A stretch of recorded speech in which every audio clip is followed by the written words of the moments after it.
Hi, hello. Welcome to Social Scope. Today we have with us is a young mountaineer. His name is Mr. Maruti. He has finished climbing Mount Kilimanjaro and also Mount Elbrus. So let's dive deep into it and get more details of it. So hi, welcome to our show, sir. Maruti గారు, please introduce about your self and ఎలా మీ childhood ఏంటి, మీ family background ఏంటి, ఈ side ఇలా వచ్చారు. Normal గా అయితే education అది, జాబ్ అది టిపికల్ గా అందరూ అనుకుంటుంటారు కదా, మీ ఇంట్రెస్ట్ తో వచ్చారా, మీరు ఎలా వచ్చారు ఇటు సైడ్, ప్లీజ్ చెప్పండి. అన్ని డీటెయిల్స్ కావాలి. So hi all. సో నా పేరు Maruti Armoor. So I'm from Nizamabad. So నేను నా స్కూలింగ్ అంతా మా విలేజ్లోనే అయింది, నాలేశ్వర్ నవీపేటలో జెడ్పిహెచ్ఎస్ హై స్కూల్.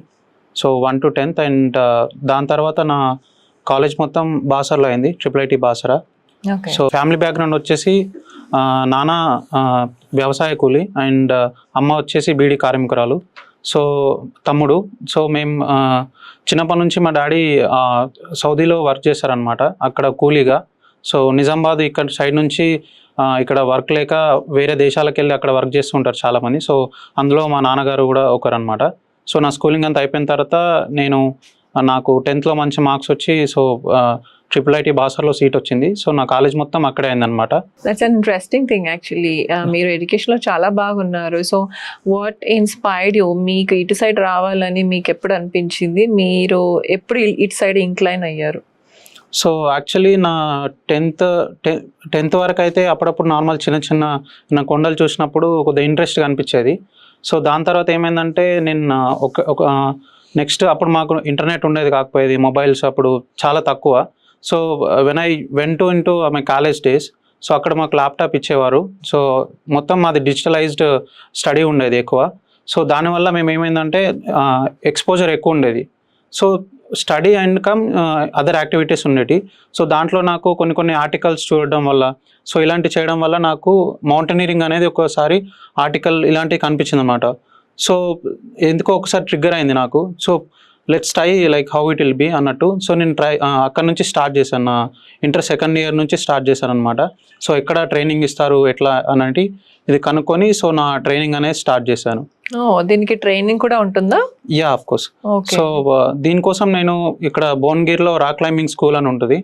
సో అక్కడ మనకు level 1 అండ్ level 2 అనేది so how will step in to climbing journey. So దానివల్ల మనకు అక్కడ ఏమేమి బేసిక్స్ అనేవి అన్ని నేర్పిస్తారు, from basics to advance.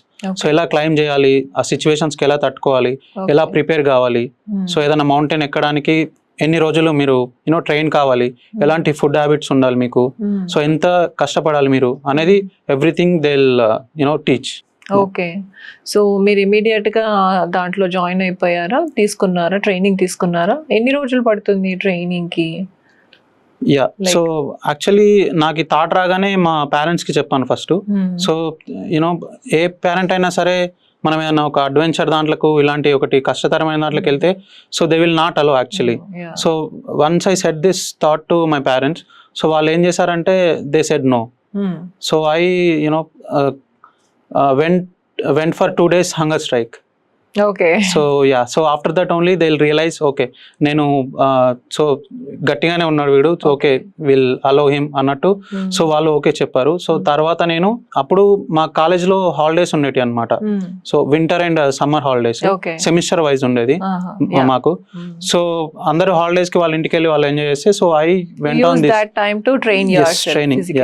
So I went and I trained there in a So how long does it take for a person to be physically fit? ఎన్ని రోజులు పడుతుంది మనం ప్రిపేర్ అవ్వడానికి, మౌంటైనీరింగ్ స్టార్ట్ చేయడానికి? Yeah, it's based on their structure actually. అంటే వాళ్ళ food habits చిన్నప్పటి నుంచి కొందరు సిటీలో పెరుగుంటారు. So they will take some high days. And village బ్యాక్గ్రౌండ్లో పెరిగిన వాళ్ళకి కొద్దిగా తక్కువ టైం పట్టొచ్చు.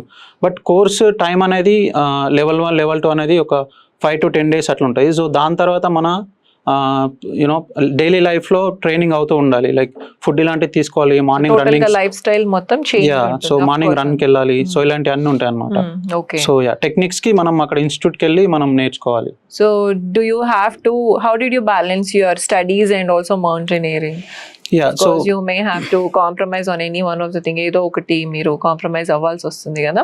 yes, దాన్ని మీరు ఎలా ఇచ్చేసారు, టాకిల్ చేశారు? Yeah, studies necessary, right? So we can't skip. So that is the ultimate, we have to leave. So స్టడీని ఎప్పుడు నేను చదవకుండా ఉండలేదు. సో దాన్ని బ్యాలెన్స్ చేస్తూ నాకు వీకెండ్స్ ఎప్పుడైతే వస్తాయో సో కొన్ని హాలిడేస్ వస్తుండే. సో హాలిడేస్లో కానీ టైం ఉన్నప్పుడల్లా సో ఐ గెట్ ట్రైనింగ్. అంటే so not only climbing, so for that we need running and athleticism. So మా కాలేజ్లోనే మంచి గ్రౌండ్ ఉండేది. సో అక్కడ రన్నింగ్ చేసేవాడిని daily.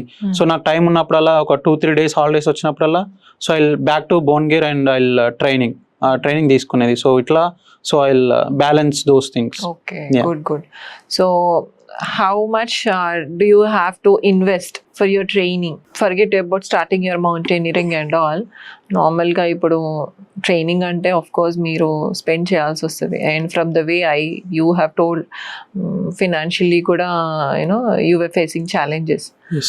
So how did you manage this? And also for mountaineering later on. Yeah, so mountaineering anedi it's not only a time investing, it's also parallelly it's more expensive in a monetary also. So firstly మా అమ్మ నాన్నలకు చెప్పినప్పుడు they'll okay after that, and money wise చెప్పినప్పుడు అప్పుడు around like ఇక్కడ training అయితే 10,000 అట్లా ఉండింది. So దానికి అప్పుడు కష్టమైంది యాక్చువల్గా. So I pull it from my friends and family. అంటే అప్పుడు నేను కాలేజ్లో ఉన్నది కదా, సో మా డాడీ కూడా బయట ఉండేవారు ఫారెన్లో. సో ఇంటి దగ్గర ఇంకా మా ఫ్రెండ్స్ దగ్గర మా మమ్మీ దగ్గర కొన్ని తీసుకొని సో నేను వెళ్ళాను అనమాట. It's a small amount actually, but at that time it's second ఇయర్లో 5-10K అనేది it's for a student it's పెద్ద అమౌంట్ యాక్చువల్గా. సో అప్పుడు నేను మేనేజ్ చేసుకొని అట్లా అయిపోయింది. సో ఫర్దర్ ట్రెక్స్కి ఇంకా అది it's very expensive actually. So how did you cope up with your mountaineering, and when did you start mountaineering after you started your training? How long does it take for a person to be fit to start for mountaineering? Yeah, so మౌంటైనీరింగ్లో మనం first step వేసేది ఎప్పుడంటే, so once you are physically fit and absolutely you need to be mentally fit. So both ఈ రెండు ఉంటే సరిపోతాయి అనుకుంటాం, but here is a challenge will come. So you need to financially also fit. So ఒకవేళ మీ దగ్గర financials కనుక లేకుంటే so you have a good background or మీకు స్పాన్సర్షిప్ ఇచ్చేవాళ్ళు ఉండాలి. సో నేను 2015లో స్టార్ట్ చేశాను యాక్చువల్ జర్నీ నాది.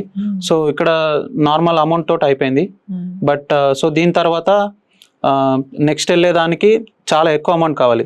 సో నేను స్పాన్సర్షిప్ కోసం వెతుకుతూ ఉన్నాను. సో కాలేజ్లో స్టార్ట్ అయింది అనమాట నా searching for a sponsorship. From a second year to last B Tech final year వరకు నేను స్పాన్సర్షిప్ కోసం మొత్తం తిరుగుతూనే ఉన్నాను అనమాట. సో ఆ స్పాన్సర్షిప్ కోసం నేను ఎన్ని రోజులు తిరిగేది అనమాట అంటే చాలా ఎక్కువ టైం స్పెండ్ చేసేదన్నమాట. సో మా వీసీకి కానీ కొందరు తెలిసిన లెక్చర్స్ కానీ ఎవరన్నా డెలిగేట్స్ వస్తే వాళ్ళని కలవడానికి కానీ సో ఇలాంటివన్నీ నేను ట్రై చేసేదన్నమాట from second year to last year. కొన్ని ఎట్లా అంటే ఎండ్ వరకు వచ్చి నీకు స్పాన్సర్షిప్ వస్తుంది, ఒక చిన్న సిగ్నేచర్ తోటి అయిపోతుంది, అంతవరకు రెడీ చేసుకొని అట్ లాస్ట్ మూమెంట్లో కూడా అది క్యాన్సల్ అయ్యే ఛాన్సెస్ అనేటివి ఉండే అనమాట. ఆ సిచ్యువేషన్స్ నేను ఫేస్ చేసిన యాక్చువల్లీ. సో అది మీకు మెంటలీ డ్రైనింగ్ ఉంటుంది కదా. So how did you cope up with all these challenges? ఇంకా మీరు ఏమేమి ఛాలెంజెస్ ఫేస్ చేశారు? యా, సో ఫ్యామిలీ వైజ్ మనం వాళ్ళని చూసుకోవాలి, అండ్ స్టడీ మీరు studies also very hard there in our college. So అది మెయింటైన్ చేయాలి, and physically you have to be fit, and అదొకటి మెయింటైన్ చేయాలి, అండ్ కన్సిస్టెన్సీ ఉండాలి. If you're in mentally if you are not fit means you are not fit into this climbing journey actually. So అందరూ చాలా మంది start చేసి వాళ్ళందరూ వదిలేస్తారు, but ఆ థాట్ అనేది మనం ముందుకు తీసుకెళ్తేనే మనం you have to fit in this mountaineering actually. So otherwise మనం దానికి ఫిట్ కాలేము.